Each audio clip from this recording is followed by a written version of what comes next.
In this video I'm going to show you how you can easily make your Twitter account public. Be sure to watch the video to the very end so you don't make any mistakes, and of course do not forget to like this video and subscribe to my channel.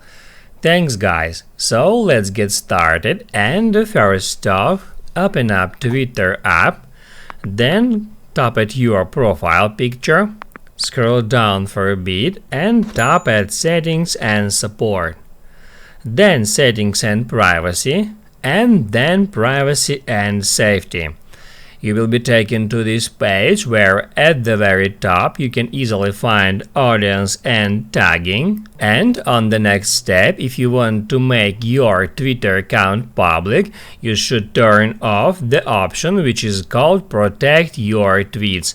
Just hit at that switcher to turn it off, because as long as it is turned on, it will only show your tweets to people who follow you. And if it is turned off, anyone will be able to see your tweets, to comment them, to reply them, and all that stuff. Now you can write down in the comments below if you have any questions about that tutorial. Hit the like button if you liked that video, and I see you in the next one.